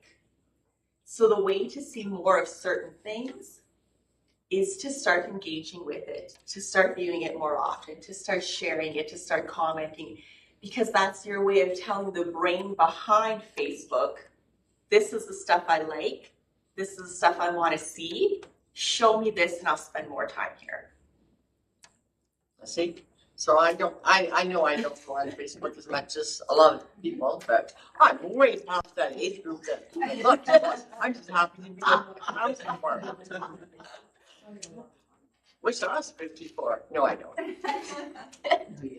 So I really hope that answers your question a little bit about why you don't see certain contents. Perfect. Was there any other questions about Facebook or the algorithm or anything like that? When you're talking reach and someone shares, does the reach include all the people that follow them or just the ones that look at it, that actually see it? So if you were to share a post, I'm going to use the people in this room as an example. So, Erin, you don't follow us. For this example, you do not follow the division on social media. For every example, I will But Michelle, you do follow us. Norma, you follow us, so you share it. But Aaron, you follow Norma, so you will see our content, so you will count. So it goes up to all the people that I've got That listed you've as got on my your friends. If you So they share, all count as, if I have 200 friends, Yeah. then it counts as 200 If they Reach. see it. if they see it. Yeah, if you've shared it and if they see it. Okay, oh, okay, so they have to actually see it. Okay, no, that's what It's not, it doesn't Yeah. automatically count Which to means- 200 of your friends. They have to actually pause on it. Is that a see or do It they have to depends. click on something? It depends your content. Okay. For videos, it's the first 3 seconds that they have to watch for it to count as a view. Okay. So it really depends what you're sharing. Photos, you just, obviously you're gonna have to do more than just a swipe and scroll, but you're gonna have to pause for at least a second. But videos, it's 3 seconds, you have to be on there for it to count. Which is, this is my little round, but 3 seconds, that's, for some people, that's how fast you scroll through it on your news feed for it to count as a view. Okay. So let's chat LinkedIn. So I'm gonna kind of bunch LinkedIn and X Twitter together. Just because they're so very similar, just like Facebook and Instagram, in terms of the demographic of people who follow us. Neither of these 2 platforms really, they don't punch out pretty graphs, kind of like anything Meta does. They don't punch out, this is the age of the people that follow you, this is their genders, this is anything like that. They just say, this is the number of people that follow you. So for LinkedIn, I can say that that is 348. For Twitter, I can say that that is 770. And both of those are primarily professionals and professional organizations that follow us. There's very few families that are on LinkedIn and Twitter. They kind of, see, I use Twitter again. I'm so sorry, guys. Yeah, I was gonna remind you last time when you said that, but I thought I won't. But Still use Twitter. Yeah, changing it to X was kind of, it's just supporting Elon and I would just rather say that. I would just rather say Twitter. Just to annoy him. But yeah, it's primarily professionals, professional organizations, whereas Facebook, Instagram is more your families. The one thing I am going to point out that I do like about X or Twitter is that they auto-delete inactive accounts. I really like that. And the reason I like that is because I can look at our followers then and know that those are actual accounts. And they're not somebody who created an account 20 years ago and hasn't logged in since. Like, those are active people. So that's one thing that I do really like to see with that platform. Okay. like I get way more LinkedIn stuff than I do Facebook. Lots and lots. But how do you know how many followers I have? I have no idea how many followers I have on LinkedIn. It should say on the top of your page. Well, okay. I'll have to figure that out sometime. I don't know how you figure out all this stuff that you know. We'll figure it out. Yes. Top of my page. Right, so the types of posting that we do. So I've broken those down into 4 categories. There's the mental health, there's the sharing, there's the information, and there's the recognition and acknowledgement posts.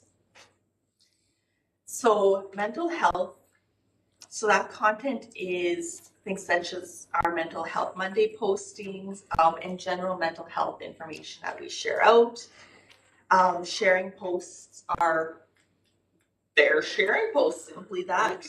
They're posts that have been originally published by either schools or organizations that we follow that are division applicable, that get shared out on the division page. And then there is information. So that includes items like the calendar or school days that are no school, and then recognition posts Those are my favorite, guys. Recognition posts are my all-time favorite things to post. Just because they are so gosh darn feel good. They highlight students or staff accomplishments and recognize students or staff that have gone above and beyond. So the first thing we're gonna, and that's why I saved it for the last to talk about, is because why not? The first thing we're gonna talk about is the mental health postings. So first thing, mental health, everyone thinks about the Mental Health Mondays. So that is a social media series that I've been working on with Raylene. She's one of our mental health counselors, and she is the brains behind the content on the posts. I am not a mental health professional. I could probably throw something together and say, get enough rest, get some sunlight, disconnect from your mobile device. But it doesn't even come close to the type of information that she has access to and has the education and know-how to create. So I work with her, she gives me the brains of it, and I put it into a pretty picture and get it shared out. So this series is designed to provide age-appropriate resources to school staff and families about mental health. During this series, we try our best to make the posts timely for schools and families. So that kind of means things like study tips or how to overcome test anxiety. It can be shared in the next few weeks while students start preparing for final exams. After that, we're going to start looking at sharing out our mental health resources because summer break is going to be coming up. So we want those students who count on having those resources and who have used them inside the school to be supported over summer. So that's kind of giving them access to and awareness of what is available outside of the school. So that's something we're going to look at sharing closer to when school lets out for summer break. And the beautiful thing about the Mental Health Mondays is the adaptability of that series, is where we can really adapt it and shuffle posts around if anything does come up. And we all know that in our world, things do happen. So it's really nice to have that adaptability to be able to shuffle things so it's always timely and appropriate. Another purpose of the postings, and it might not be as obvious, is to encourage ongoing conversations about mental health and bringing that into the forefront. And it really promotes normalizing looking after one's own mental health, as well as understanding and being supportive when others choose to look after their own mental wellness. Last summer, we did a big refresh of Mental Health Monday graphics, and those have been providing solid results this year in terms of our postings. The reach behind our Mental Health Monday posts have been holding solid at roughly, once again, I said reach. So that is unique eyeballs. So everybody who sees it, doesn't matter if they see it 5 times or 50 times, it is once. Those have been holding solid at roughly 1,000 reach hits per post during the school year. Obviously, those do go down in July when students and families are on summer break. That's very normal.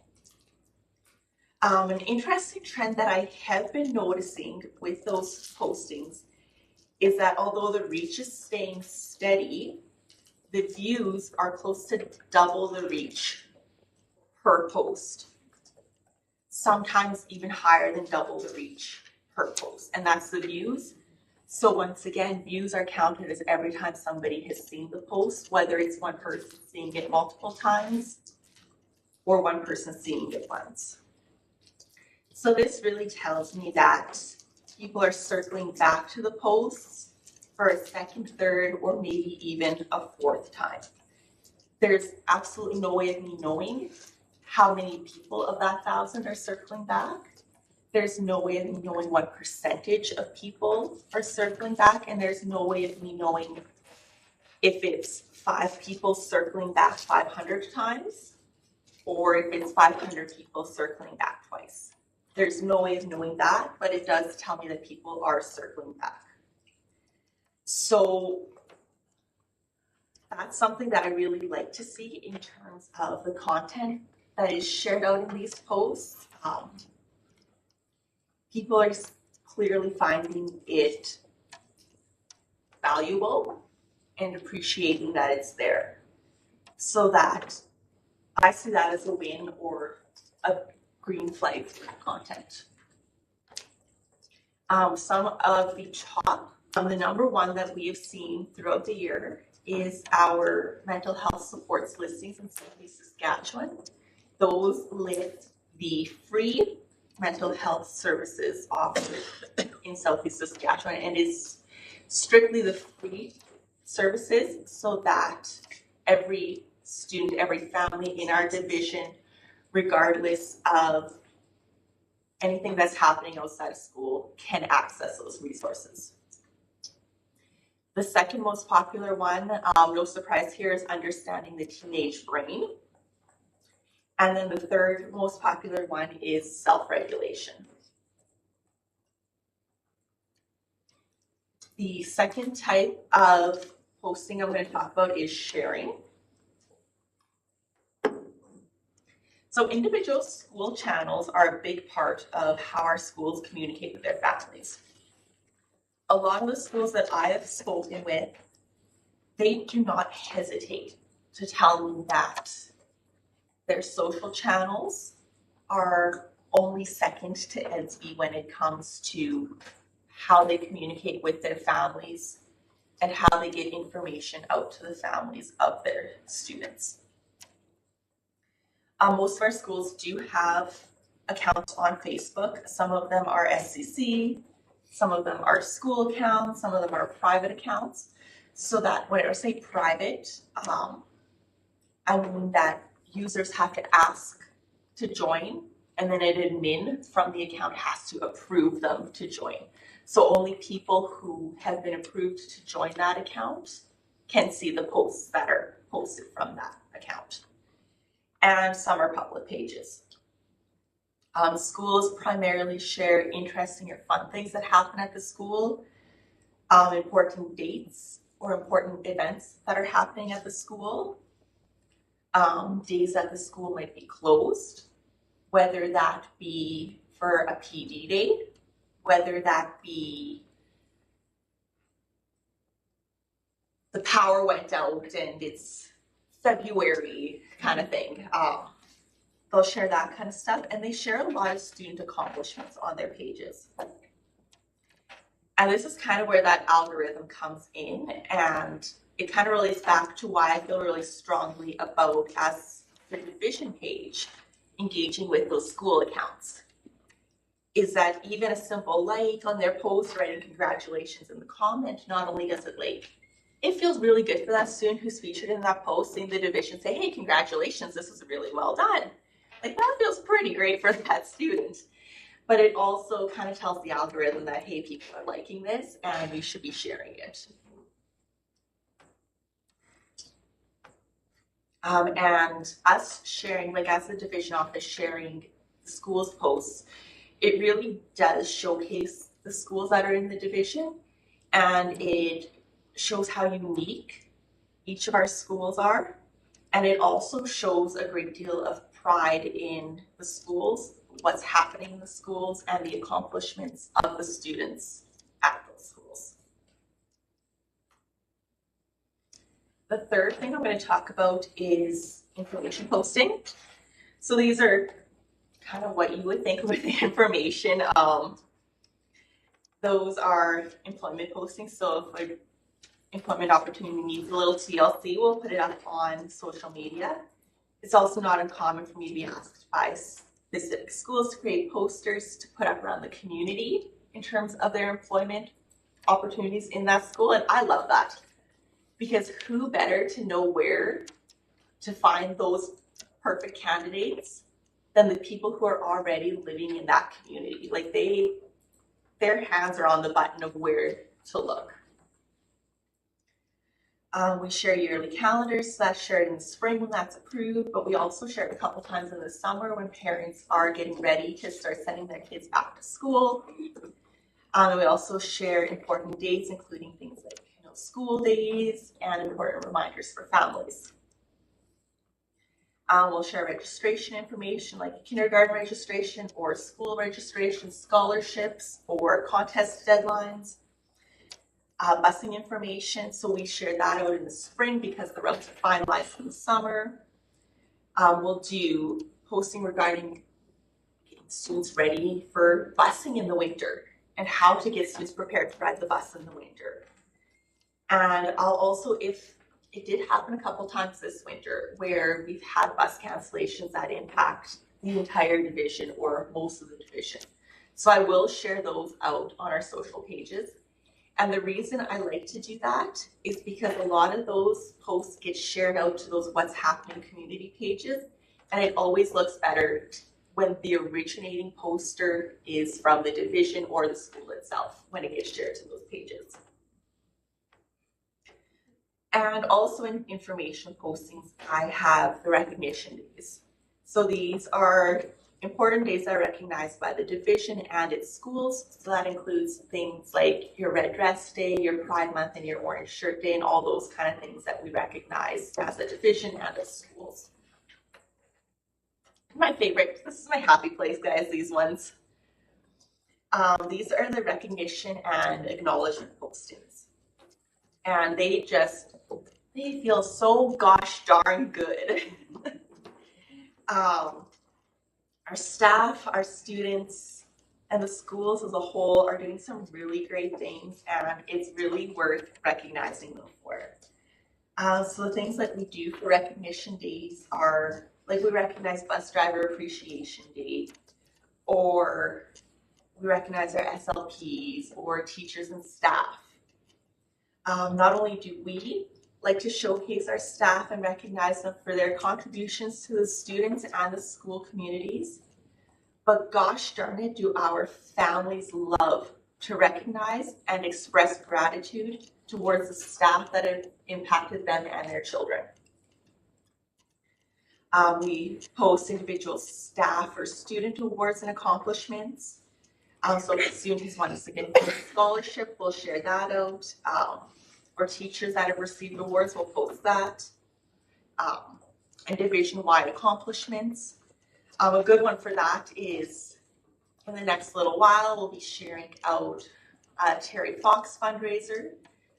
3 of our schools in our division have been recognized for being in the top fundraisers of Saskatchewan. So that's always one that feels really good to share out. Like I said before, these are very feel-good postings, and yes, I get it. There's people that are very modest who always want to shy away from the attention. But it does, even for those shy, modest people, it feels good to see your community rally around you and leave notes and messages of appreciation in those comments, and they like to see that.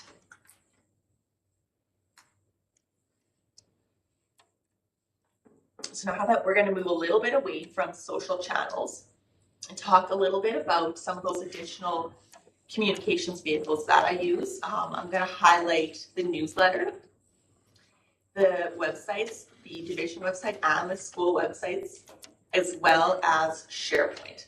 So the newsletters are external. Those go to families and caregivers. The websites are both internal and external, and SharePoint is internal. Okay, so newsletters. I'm going to start with a story. Story time.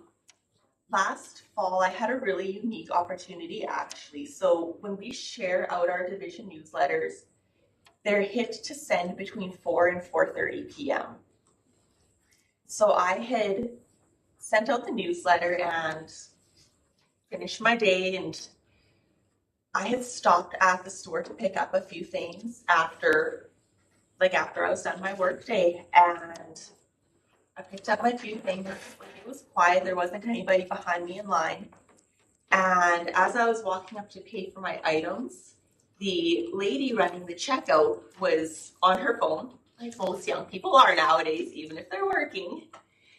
She had just enrolled her child in school, and this was the first time receiving a division newsletter. So there was nobody behind me, there was nothing. So she was clear. She's like, "Oh, I got an email from the school division." And she said that out loud. So me being me, like the person who's probably putting their nose in way too many places that I shouldn't be, I stopped there and I just pretended to look at some of the things on that like impulse buys rack. And I was able to watch and actually see her navigate through the communications we sent out and see exactly how somebody, just as authentic as it gets, as random and real as it is, go through the stuff we send out and see, was it easy for her to read? Was it easy for her to access the information? Was she confused about anything? So it really it was a very, people who are not in my world are gonna call me really lame for this, for getting excited about it. But it was a big highlight of that month's send to be able to watch somebody and see firsthand how they navigated through the information we sent out. So I just had to share that story because it was very, very cool. And you can call me lame all you want. Cassandra, I'm just going to mention Yeah. we've got a meeting that we have put to in Manor tonight. Okay. So just because We'll there's keep so it much quick. good information, I just We'll really keep it quick. So the newsletters, they're sent out at the start of every month. There's a few regular features in there. You can see those regular features on the screen. The newsletter is sent out to 13,000 recipients. It is received by just over 8,000. That just accounts for the duplicate emails. If a parent has more than one student within the division, it only gets sent one time to that parent.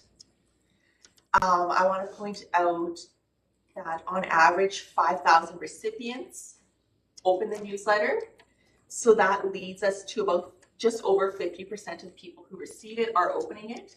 Now, a lot of people cringe when I say 50% because in a classroom as a final grade, 50% means you barely passed.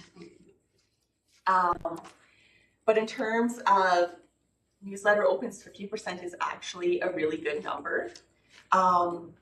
At the place I was before I came to the school division, as a reference point, our monthly newsletter open hovered between 33 to 37%. So 50% is a number that I don't think there's anything to worry about in that, with those numbers. Let's move on quickly to the school websites. So the school websites, those are used both internally and externally by school staff as well as families. One thing we're doing right now is we're revamping those school websites a little bit to be a little bit more standardized. So not only are they going to be easier to navigate for the public, but there's also going to be an easier learning curve for school admin if they're starting. Because with the revamp, the way you find things on the back end, user end only, will mirror the same way you find them on the front end. So it'll kind of give them just built in a step-by-step almost of how to find things on the back end when they're new. And it will allow me to create more how-to documents for specific tasks that admins will be doing on their school websites. So that's a big thing that a lot of schools really like when we're talking about revamping some of those websites. The Vision website, one big thing there is the regular sharing and news of the events that happen in the division, materials updates, and content that is on the division website. And any revamping of pages that might need a little TLC or have outdated information. We'll move quickly to SharePoint. This is one of those features that I was very surprised when I came here about how well we utilize SharePoint here as just a hub of information and resources for all internal staff. Some of the things we share on SharePoint are professional development and classroom school resources. So a lot of people have been appreciating that just because it's all in one hub there. It's not them shuffling through a million emails that they might have deleted and they don't know where they are. It's all right there for them. And we also put on SharePoint some of those special events and recognition days. In the hustle and bustle of every day, when you're doing everything you're doing every day, it's really easy to forget about special days that are coming up, and it's really easy to forget, hey, there's a whole page of resources for me to look at to help me with those special days. So leading up to some of those special events and recognition days, we do post those on SharePoint as a reminder of, hey, this is coming up, and this is where there's tons of resources for you already. Okay, that will speed right along here. So upcoming projects, we are revamping our French immersion materials. So that includes new videos, and what I feel is really exciting is video frequently asked questions, where some of our French immersion teachers are going to be answering those questions in video format that the parents are asking right away. The new materials will reflect the current program, and they will be increasingly user-friendly for families to access. Mental health collaborations. So that is something I'm working on with SECPSD, and it's a mental health for educators series by educators. And then there's graphics and communication support for schools. So that's things like posters, signs, decals, social media, website, videos, anything that they need support with. I'm here to support them as well. Okay. I'll just wrap it up quick here. So I'm gonna be honest here. I'd be a pretty big poo-poo head if I sat here and said that everything that I've talked about is 100% on my shoulders. Because it's not. Communications is a team effort. Like I had said before, Raylene helps me a lot with those mental health features. Earlier this year, we revamped the early learning page on our website. I leaned heavily on Jackie for that because although I've changed a few diapers in my time, she is the expert when it comes to early learning. And when people look at our website or look at the information we put out, they want to know something that they don't already know. They want above and beyond. So I do rely heavily on those experts within the division for a lot of the raw information that we put out. That's everything from social posts to event supports to websites to sometimes even tech pieces. It's all a team effort. And nurturing and building those communications channels within the division, within the schools, and between the division, schools, and the homes really does help build a community of supports for all the students in our schools to achieve that success, whatever that success might be for that individual student and their family. And there we go. Thank you for saying.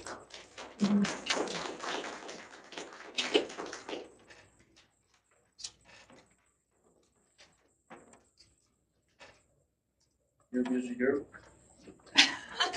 I try. Yeah. I have to prove like my worth somehow, right? Well, thank you very much. Thank you. Also, I don't know about social media. One thing to tell, I know that I don't go on Facebook every day like some people, and that's probably why I don't post stuff. So I'm starting to feel left out. So I'm going to and I get lots more LinkedIn and Instagram. I get lots of jobs. But I don't even know how to get on Twitter, so I don't know if I want to. X, right. X, yeah. It's okay. I think everybody in this room has said Twitter instead of X. Yeah. So.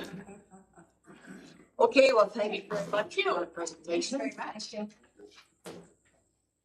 That would be rounding. 1.1.1.1. That would be rounding off our monitoring report. And so do we have a motion to approve the monitoring report at this meeting?